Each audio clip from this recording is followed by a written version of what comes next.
आप सभी को नमस्ते। मेरे YouTube चैनल हेमलता टीचर में आपका पुनः स्वागत है। आज हम कर रहे हैं डू एस डायरेक्टेड की अगली सीरीज और इसमें हमारा टॉपिक है प्रेजेंट परफेक्ट टेंस, है ना। 7th वाला टेंस है प्रेजेंट परफेक्ट। इसका फॉर्मूला है subject plus has have plus verb का थर्ड फॉर्म और ऑब्जेक्ट। बीच में थोड़ा सा रुक के मैं आपसे ये निवेदन करना चाहूँगी कि एक तो आपके पास वर्ब की, जैसे यहाँ लिखा है वर्ब का थर्ड फॉर्म, तो आपके पास वर्ब की एक लंबी सूची होनी चाहिए और वर्ब के तीनों form first second third form आपको बिल्कुल याद होने चाहिए, स्पेलिंग सहित याद होने चाहिए।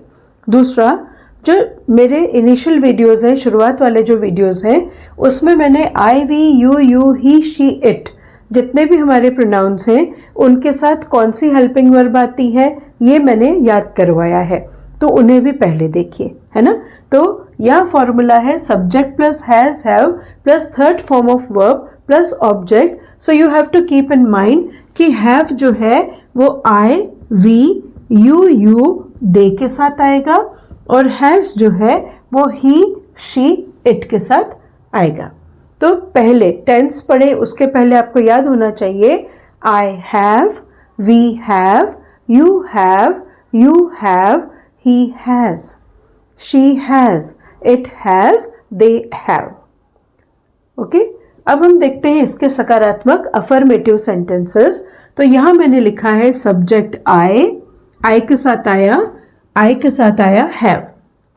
आई हैव, वर्ब का third form eat, ate, eaten, तो थर्ड फॉर्म हुआ eaten. I have eaten a mango, a mango singular एक आम। एक और सेंटेंस देखिए, I have eaten an orange. यहां पर अ आर्टिकल आया, यहां पर एन आर्टिकल आया क्योंकि इसका स्वर जो है वो वॉवेल से स्टार्ट हो रहा है, इसकी ध्वनि जो है वो वॉवेल से अ से स्टार्ट हो रहा है, तो इसलिए यहाँ पे एक आम, अ मैंगो, एक orange, N orange. You have to be very particular about these rules. ऐसा नहीं है कि ये रूल याद करें तो उधर के भूल गए। तो सिंगुलर सेंटेंसेस आपके बने I have eaten a mango और अगला बना I have eaten an orange। ठीक है, अब इसी का प्लूरल बहुवचन हम देखते हैं। I have eaten mangoes, I have eaten mangoes और इसी का बहुवचन हुआ I have eaten oranges, I have eaten oranges। ठीक है, अब देखिए कितनी सारी बातें हमको ध्यान रखनी है। हमको वर्ब का फर्स्ट सेकंड थर्ड फॉर्म याद रखना है। हमको ऑब्जेक्ट अगर सिंगुलर है उसके पहले अगर हमको आर्टिकल लगाना है तो ए लगेगा, एन लगेगा या विशेष परिस्थितियों में द भी लग सकता है। फिर मैंगो सिंगुलर है तो MANGO, वही जब प्लूरल हुआ तो MANGOES सिंगुलर प्लूरल भी याद करिए, है ना। जब हमारा डिफिकल्टी लेवल बढ़ता जा रहा है तो हमको पीछे की जो भी हमने पढ़ा है, जो भी हमने प्रीवियसली पढ़ा है वो हमको भूलना नहीं है, बल्कि हमको एक दूसरे से उसको कनेक्ट करते आना चाहिए। चलिए इतना उतारिए पहले, अगले सेंटेंसेस देखते हैं हम। अफर्मेटिव था हमारा I have eaten a mango, I have eaten a mango। Negative बनेगा I have not eaten a mango, I have not eaten a mango। ये जो have not है इसका शॉर्ट फॉर्म जो है वो haven't लिखते हैं। इंट्रोगेटिव हुआ have I eaten a mango, have I eaten a mango and don't forget to put a question mark, प्रश्नवाचक चिन्ह लगाना हमको नहीं भूलना है यदि वो इंट्रोगेटिव प्रश्नवाचक वाक्य है। उसके बाद नकारात्मक प्रश्नवाचक नेगेटिव इंट्रोगेटिव होगा have I not eaten a mango, have I not eaten a mango, again question mark. ये हैव आई नॉट को हम शॉर्ट फॉर्म में लिखेंगे haven't I. Come on, copy करिए। चलिए अब ये वाले सेंटेंसेस देखते हैं। ये वाला सेट मैंने चूज करा है हैज के साथ, है ना। यहाँ हमने याद कर लिया है हैज किसके साथ, किस किस प्रोनाउंस के साथ हैज लगेगा, ही के साथ, शी के साथ, इट के साथ। तो अफर्मेटिव वाक्य हमारा बना he has eaten a mango full stop. he has eaten a mango। वही हो सकता है she has eaten a mango। किसी पैरट के लिए, तोते के लिए बोल रहे हैं तो हो जाएगा it has eaten a mango। यदि कोई नाम ले रहे हैं, यहाँ पे ही की जगह राम ले रहे हैं तो Ram has eaten a mango. ये चेंज अब तक आपको समझ में आ गए होंगे।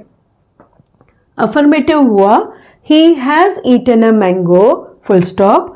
नकारात्मक नेगेटिव हुआ he has not eaten a mango, he has not eaten a mango. Interrogative has he eaten a mango question mark, has he eaten a mango question mark। then we have negative interrogative, has he not eaten a mango question mark, has he not eaten a mango। और ये जो has he not है इसका short form होगा hasn't he, hasn't he। तो इस तरह से एक वाक्य के हमने ये चारों फॉर्म्स अफर्मेटिव, नेगेटिव, इंट्रोगेटिव लिख लिए। मेरी हमेशा से आपसे रिक्वेस्ट है कि आप नोट करने को भी उतना ही टाइम दीजिए।